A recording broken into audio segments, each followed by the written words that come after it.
10,000 neurons, my tomorrow computer, alive in pink liquid, coding our future. Beasts become machines a million light years past binary. From skin to stem to spark, chemistry glowing in the dark. Final spark, biochemical brain code, let the energy explode, blasting us into AI mode. Data dancing in time and space, neurons pulsing in the hot wet pink. The real Big Bang of cyberspace, no silicon chips, no plastic dream, we're running in the machine. Microplasmic memory, mitochondrial processing, electric jungle of connections, interweaving into techno cyberpunk heaven.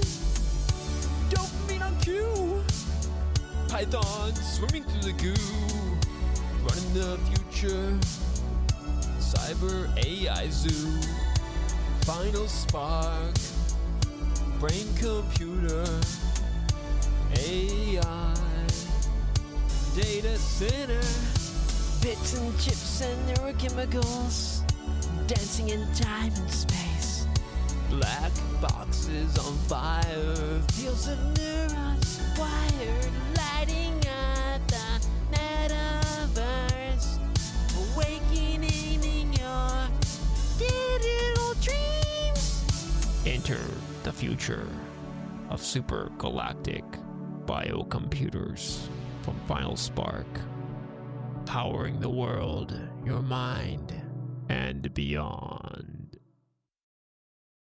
So you're the strategic advisor for this company, Final Spark, which makes these computers, I want to call them, processors from living cells, from these neurons.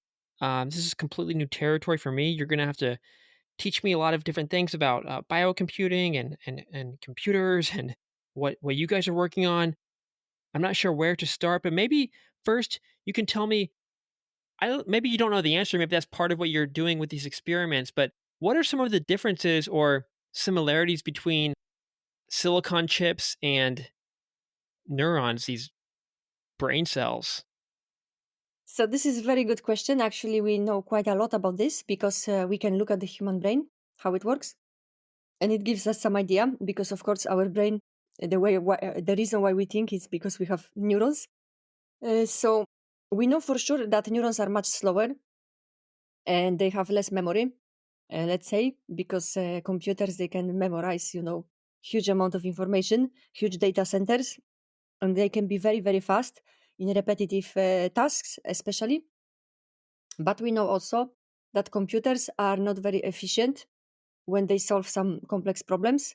And even language processing, when you have LLMs, they working amazingly, but it costs a lot of energy because they process information in a different way than humans. But neurons are very efficient in complex tasks. They can do them very, very efficiently. So that's maybe the biggest advantage of living neurons, so that they are 1 million times more energy efficient, and they are good for tasks where let's say the speed is not crucial. So, for example, generative AI, when you have to do some complex tasks, and let's say maybe speed is not crucial, like in some other areas.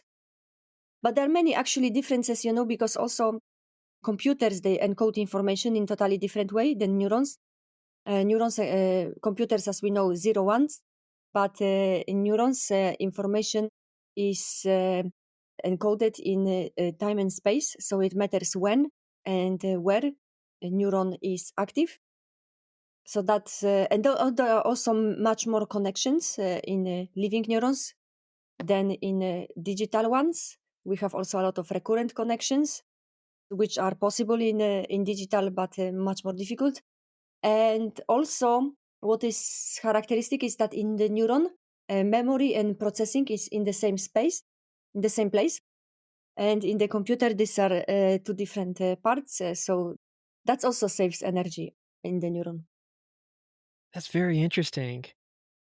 So the main motivation is this energy efficiency? Is that what you're saying? Yes, absolutely.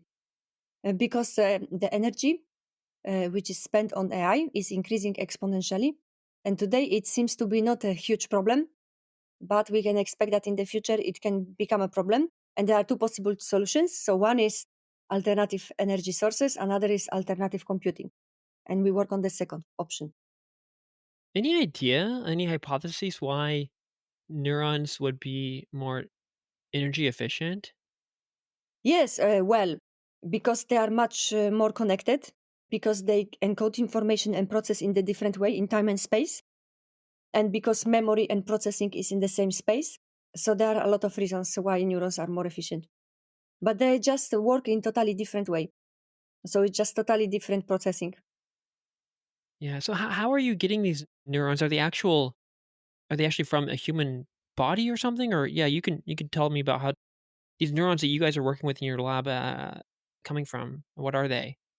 So they are human neurons, but we didn't have to kill anyone to get them. Because in the past it was actually the case that you often sacrificed animals to get neurons, real neurons, in the lab, and it's still done in some research because sometimes it's necessary. But in our case, it's possible to get neurons from human skin because there is a new method for which there was a Nobel Prize around 15 years ago. So you can take the cells of human skin, you can reprogram them to get stem cells, and from the stem cells, you can get any cells you want, including neurons. So this is a very efficient method, and actually, that's the one of the reasons why technology is mature enough so we can actually do biocomputing. Because of course, if we would have to take neurons in some other way, that such a project wouldn't be possible. You mentioned biocomputing, and it sounds like what you're doing, what Final Spark is doing, is a subset of biocomputing. You're building these processors out of these neurons from these skin cells. For people who are unfamiliar with this whole world of biocomputing, can you give us a little overview of what biocomputing is? What is a biocomputer? So generally, this is a new field, so the nomenclature is not yet established. So when you read about doing computers from living neurons, you can find words like wetware computing. Some people call it organoid intelligence, and we call it biocomputing. Not only we, but I think this is the nicest name.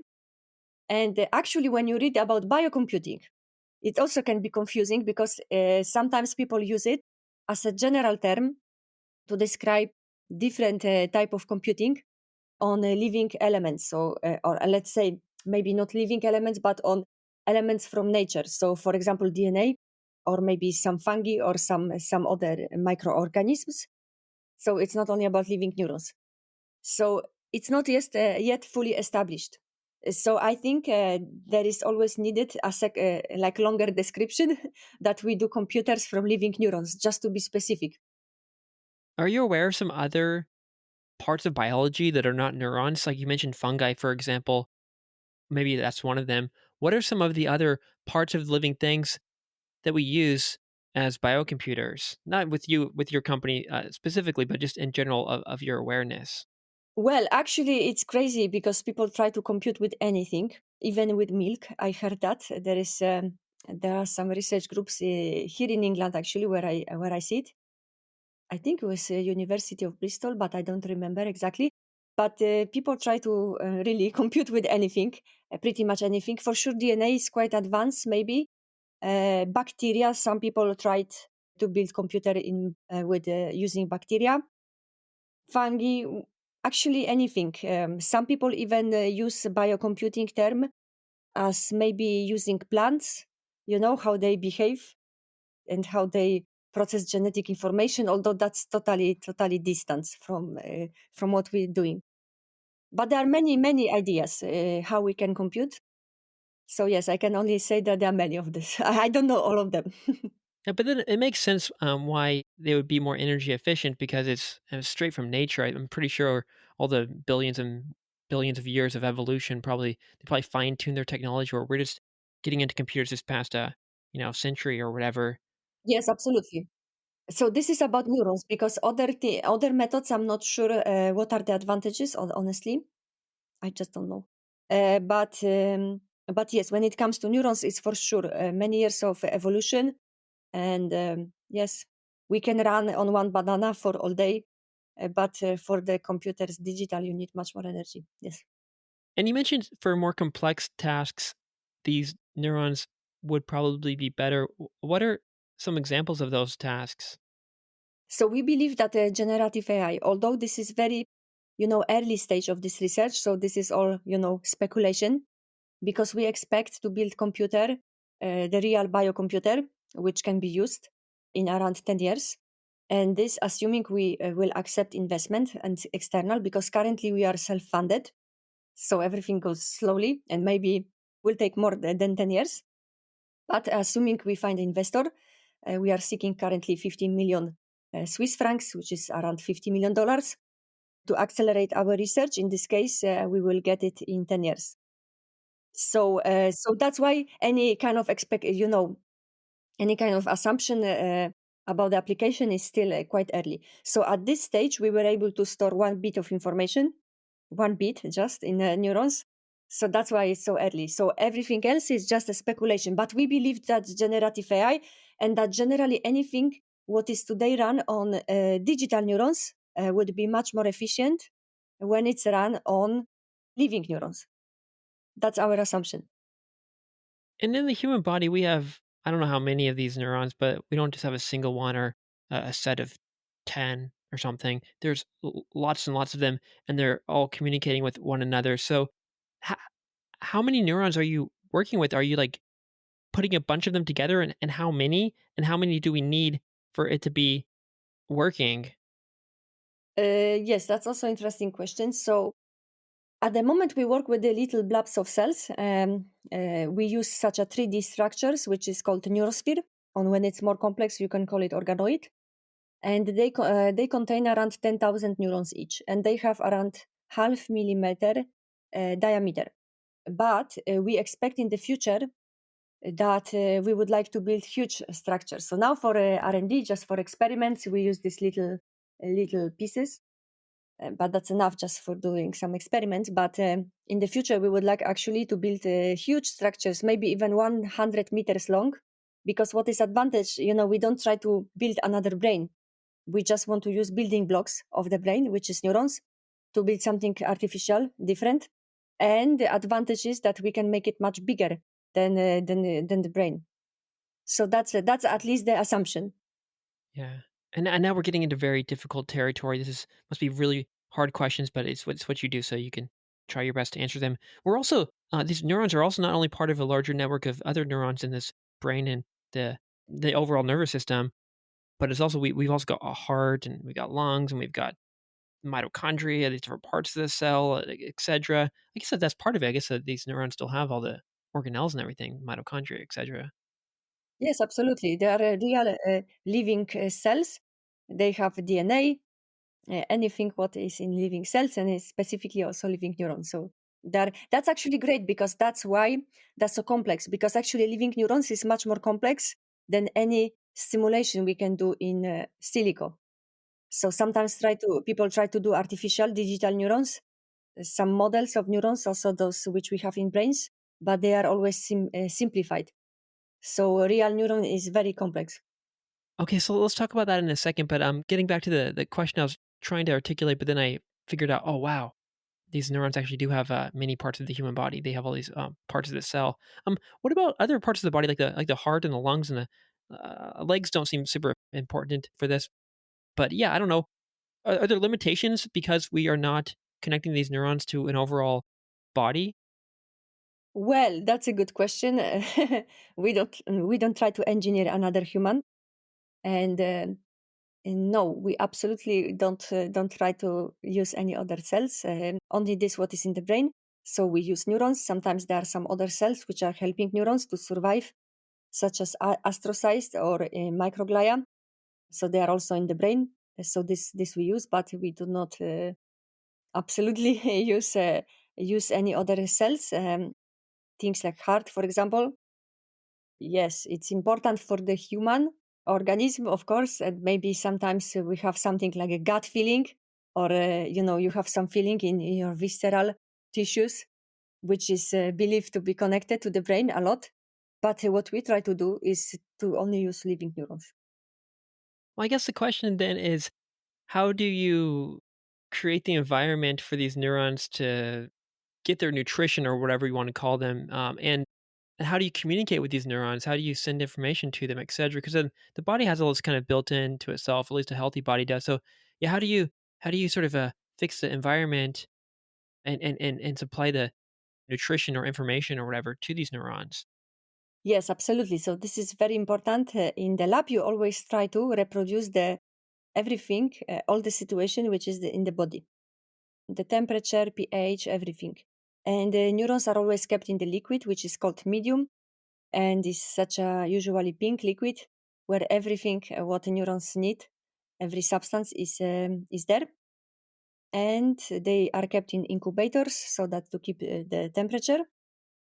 So that's about the condition. And in the brain, neurons are processing information through the electrical and chemical signals, which is at the end all chemical, because also electrical signals are because of the changes on the membrane, which of the changes of chemical concentration. So at the end, it's all chemistry. But we also try to do the same in the lab. So what we do, what is the most simple, we put our neurospheres, our blob of cells on the electrodes, usually on the 8. It's a very simple system. So in this way, we can send them electrical signals and we can measure the response. And actually on the website, finalspark.com, there is section live. You can see real time the recording from the neurons. So that's very cool.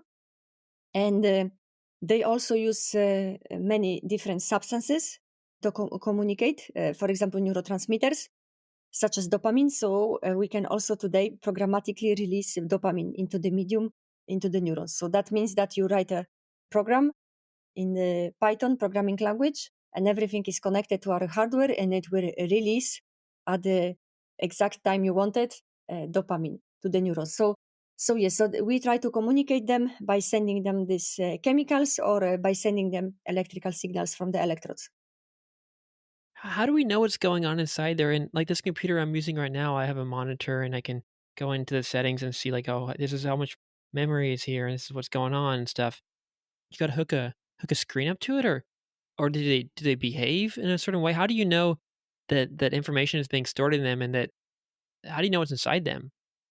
So actually, this is something which is still to be discovered, because living neurons are a real black box.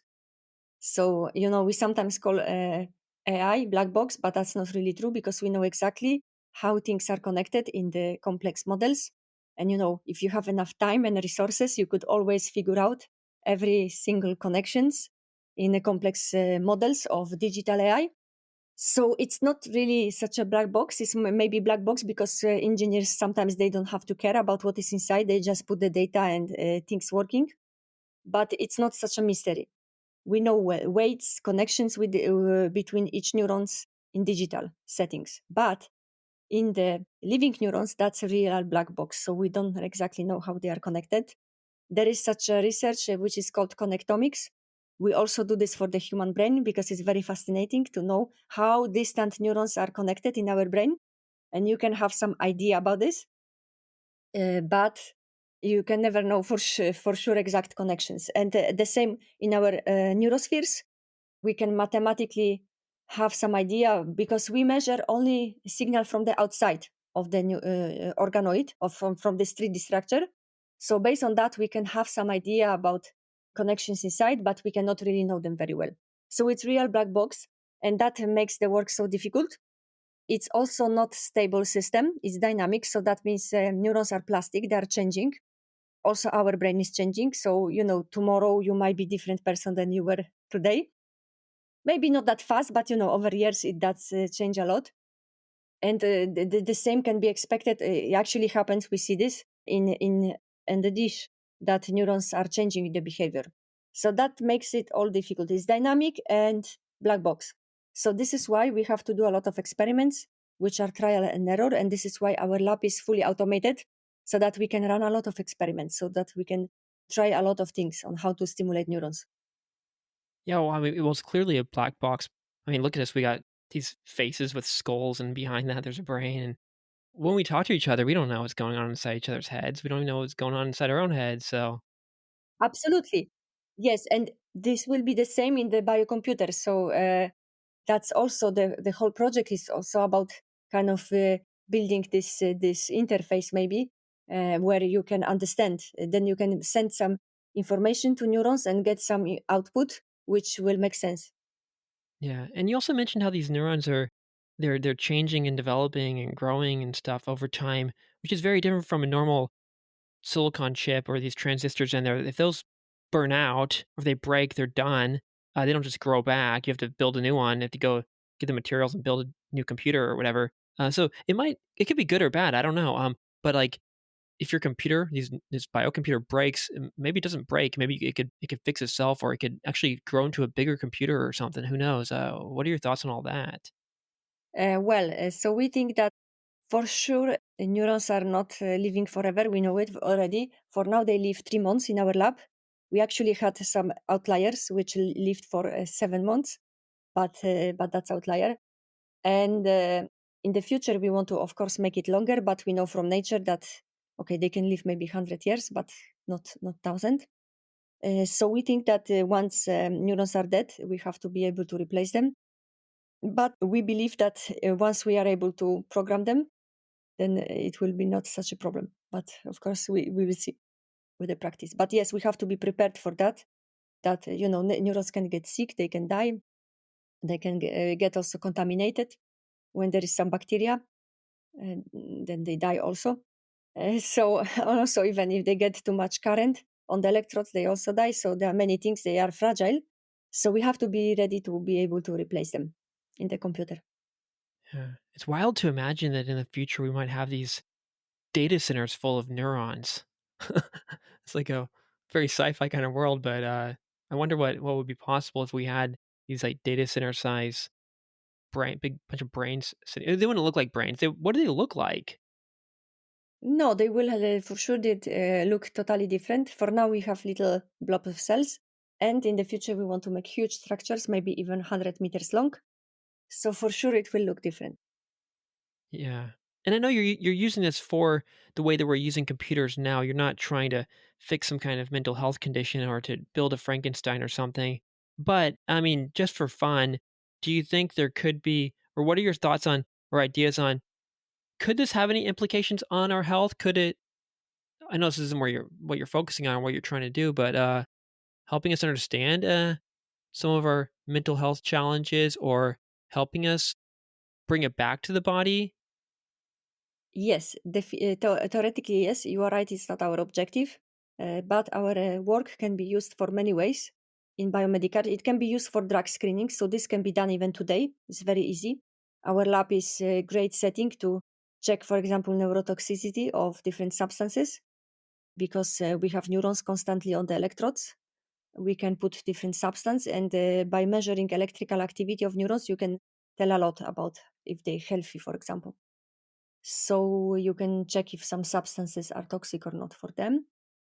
And also what we learn, if we are able to teach neurons in vitro, because that's what we will try to do, learning in vitro. So we want to be able to change the connections between neurons and kind of like input some information to them. So theoretically, if we can do this, maybe in the future we can upload foreign language into the brain. It's quite futuristic ideas, but maybe in the future can be possible. It can also be useful for brain-machine interface. Also for the projects like Neuralink from Elon Musk, this also can be useful because they try to use the information from brain to control external stuff. So that's also understanding of how to interpret the signals of neurons can help to do this better.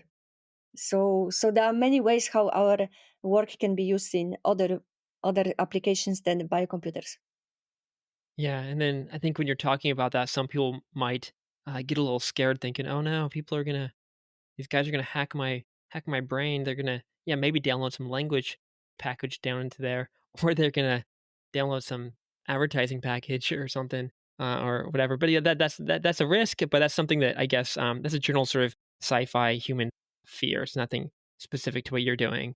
Exactly, and these are general stuff related to AI in general, because there are many ways how AI can upload adverts, for example, in your brain. So yeah, I think it's general stuff, in general problem. Have you tried combining the hardware with the wetware, these silicon chips with the neurons? Are there ways for the two to communicate together? Because like you said, there's some benefits to the traditional computers, and there's other benefits to the neurons. Like say the neurons are slower, but they are more energy efficient. But these ones in my computer are faster, etc. So yeah, can they communicate with each other, or have you tried? Definitely. So first, all our neurons are interfaced with the digital software, because when we do our experiments, we actually write code in Python, and everything is connected to the hardware, and the experiment is executed. So it will always need the interface with the silicon, we believe. And also in general, we believe that in the future we will have hybrid systems. So there will be many new chips, many new technologies for computing, and they will be connected and they will be complementary, because there will be also quantum computing maybe, and some other stuff. And I believe that there will be many, many different chips, different processors, which will be optimized for some specific task. Yeah. And how did you get into all this? What motivated you, or where did the curiosity begin? So I always wanted to be scientist, first of all. After I decided brain is the most interesting part of the body to study, so I decided to go to neuroscience. I did a PhD in brain imaging. And after, I always also wanted to leave academia and to see what is outside in the real world. And I started to work on medical imaging in industry. And this is how I learned about AI, because AI is heavily used for analysis of medical imaging. And I started to explore. I realized that there is much more than imaging to AI. You can do so many things. So I started to work on commercial applications of artificial intelligence. And later I started to work even on the future of the AI, which we believe is biocomputing. And this is actually perfect combination, because it's my expertise from the lab, from university, it's neuroscience, and my commercial experience is in technology. So this is perfect project. Yeah. Are there other companies, other, I don't know, not competitors necessarily, but other ones in this space trying to do similar things? I haven't heard of this stuff before, but again, I have not been looking. Yes, actually, not far away from you, in Australia, there is Cortical Labs, and also in the US there is Koniku. So this we consider as serious competitors, let's say. But we are very happy that we are not alone, because this project is creating totally new industry. So it's good that there are other players. That means that the idea maybe makes sense, and we are not worried, because the new industry will be big enough for uh, for a few players for sure. And what is the main risk of continuing to use computers as we have been and not having something more efficient to replace them with? What will happen if, say, in 20 years, Final Spark fades out and it never did it? Well, the biggest risk is that we will need much. Well, it's not a risk, actually; it's for sure. We will need more energy to fuel AI. What this means, AI will be more expensive one day, because the models will be more and more potent, but that means also more and more energy. And I think also the AI will be less accessible for people, because only the richest will be able to afford it.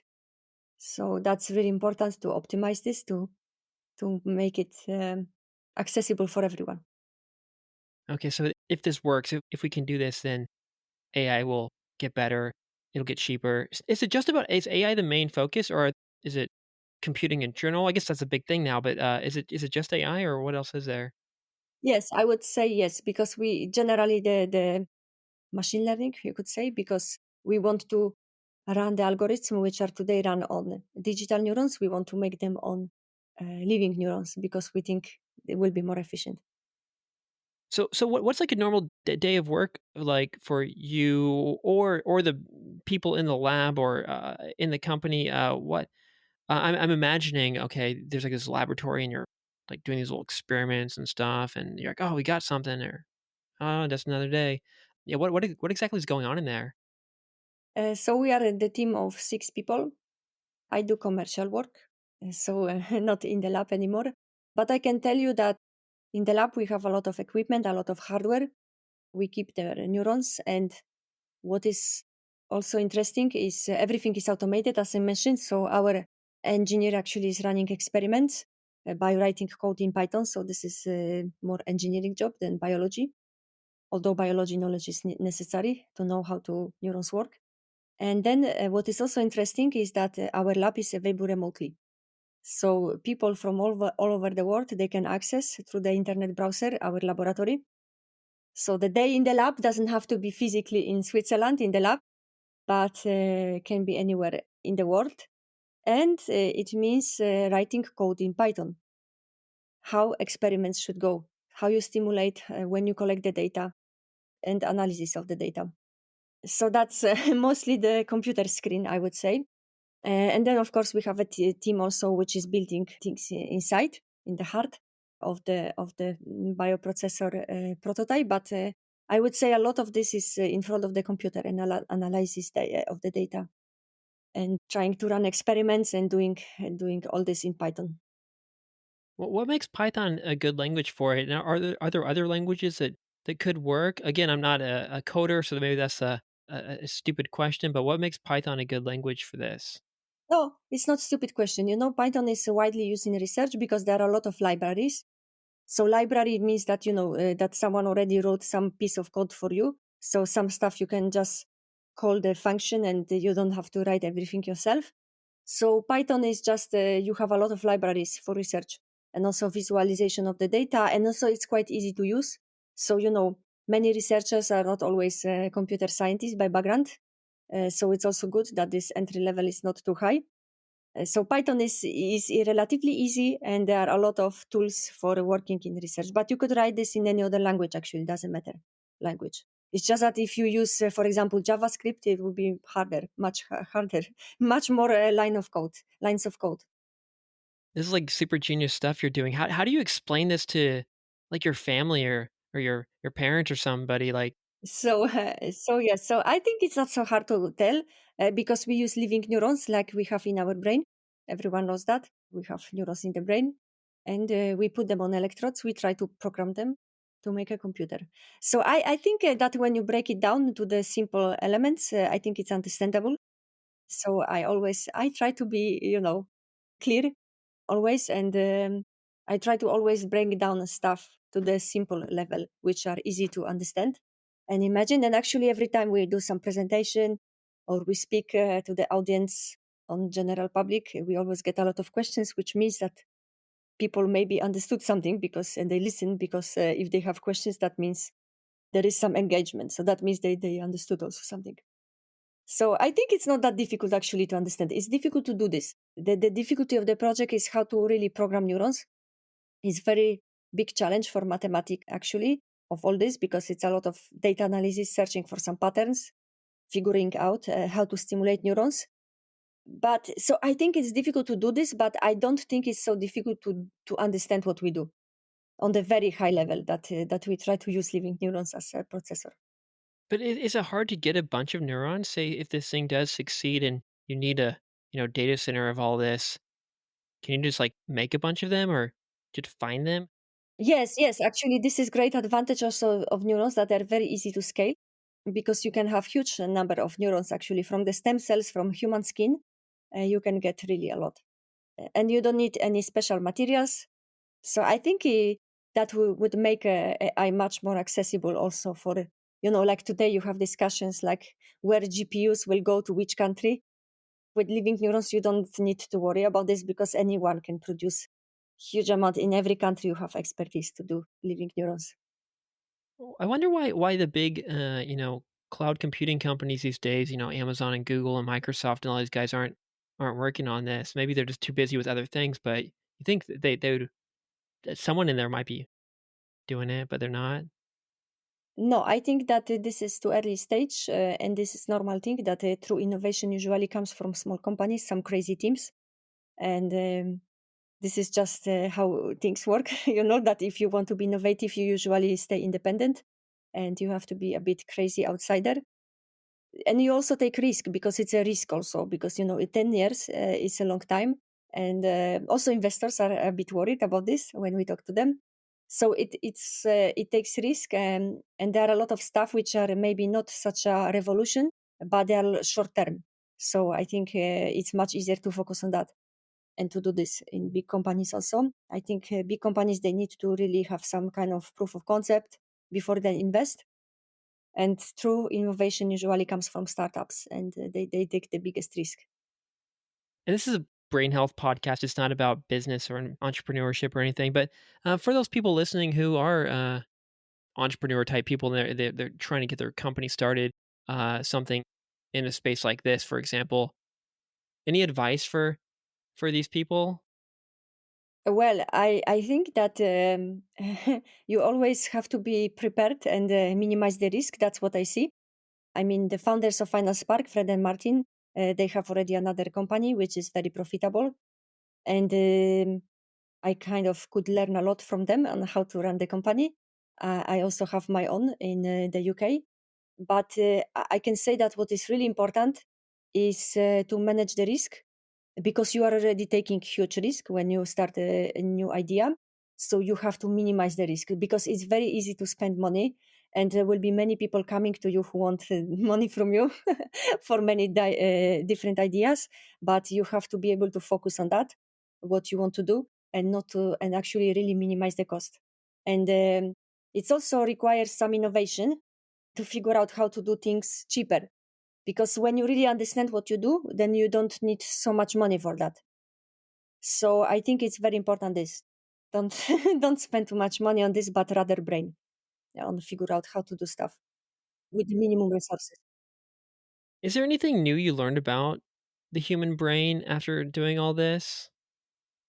I think that at this stage we don't really learn so much about human brain, because we rather try to translate the learnings about human brain to the dish, because we know that we can learn, that we can change the connection between neurons, all this stuff we know about brain, but it's difficult just to execute this on living neurons in vitro.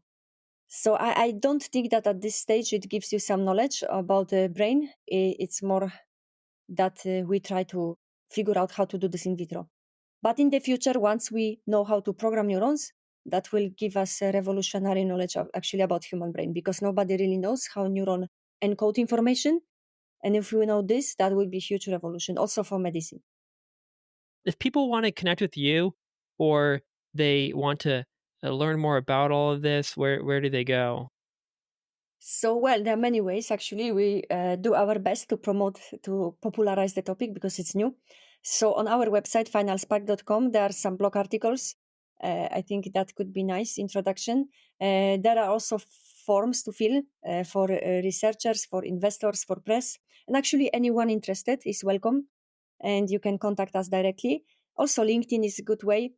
So there are many ways to reach out, and if anyone has questions or suggestions, or would like to work with us, because also I didn't mention, okay, people from all over the world are working with us.